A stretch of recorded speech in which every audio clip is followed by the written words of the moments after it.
Again, it's 3:30. I've been trying for 8 years without a job. This is just one of the frustrations that young people express all the time. It's also the title of a documentary that explores the experiences of young people.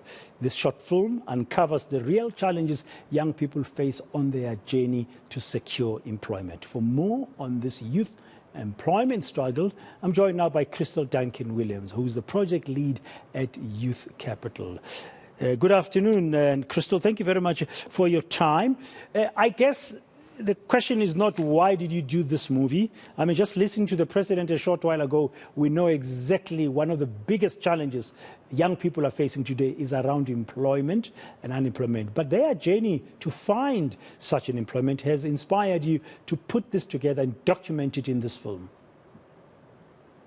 Absolutely, Dan. I think that, one of the reasons we feel that we haven't shifted the needle on youth unemployment in this country is because we haven't put young people at the center. We haven't listened to their experiences and we haven't listened to what they need in order to overcome the barriers they face when trying to leave places of study and enter the world of work. And I think what this documentary, which we've done in partnership with the WASA and the One campaign, and we're super proud of the collaboration, what the documentary really does is to put the human face and the human story behind these numbers that, can begin to just wash over us every quarter when we hear from stats. They say so many millions of young people and we're just like, oh, it's just another big number.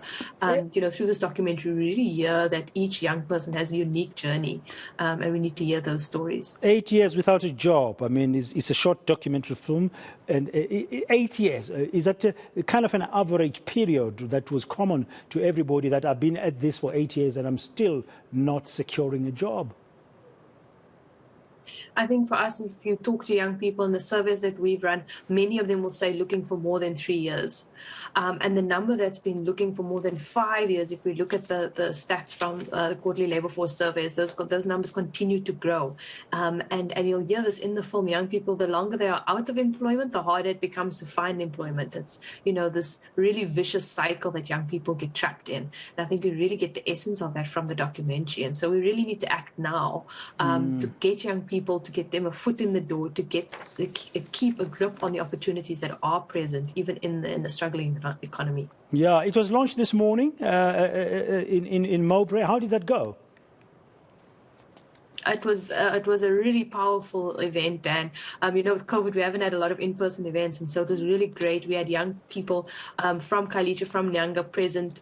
Some of the young people who were in the documentary were there, and we could hear from them directly. We also had younger high school youth from eNCA there. So I think that, just intergenerationally, it was quite powerful, and we had some other youth NGO representatives present, and the discussion was really fruitful. And I think, what people took away from it was powerful. That one, as I said, we have to hear the stories behind the numbers, and two, that a solution, there isn't a silver bullet. Whatever interventions are announced by the presidency are great, but we all need to play our part, whether that's, connecting one young person to an opportunity, helping one young person with craft a CV, to a business hiring one young person, and then, of course, to government interventions where we need to give input into what works on the ground and what doesn't. Yeah, you mentioned CV. That's one of the tools you'd require, of course, before you even knock on the door, before you even get data to send an email to somebody. But sometimes you might even need money for transport, which is a high cost nowadays. So young people are really up against it. For you, from this documentary, without revealing much about what the young people are sharing, because as you say, Crystal, we need to listen to the young people. So it's going to be important for us to watch it and hear firsthand what they've got to say. What are some of the roadblocks here? What are some of the barriers? So young people, they face issues around certification, getting that matric, just passing the matric.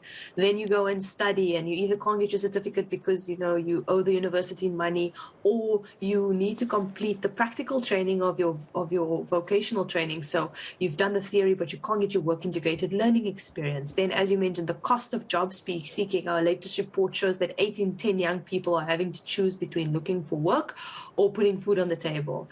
And then even once they find an opportunity, opportunity? How do young people understand how to string those short-term job opportunities like the Basic Education Employment Initiative, like volunteer experience, like their hustle? How do they string that together towards meaningful employment? And for those of us creating those programs, how do we make them give an opportunity to young people that translates into a next opportunity?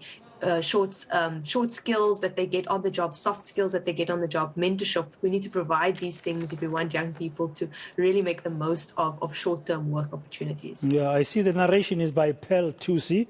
I'm sure that's gone down well at the launch there when people hear her voice. I mean, she's one of the country's superstars.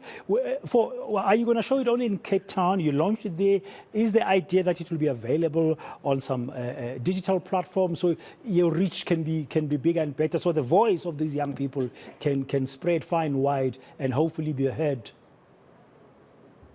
I think what I'm most excited about, Dan, is currently we have over 20 screenings across the country, most of them facilitated by young people in our network.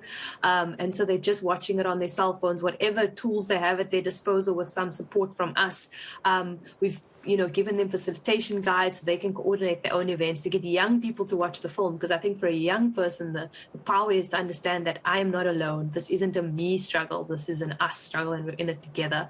So we're across 7 provinces today. It is online. If you look on social media, we've now released the link on all of our social media pages, so you can find it there. Please do watch it. And if you want to tune into an interesting discussion with an amazing panel on the documentary, that's taking place at 5 o'clock on Zoom today. Okay. Can you share with us who's going to be part of that?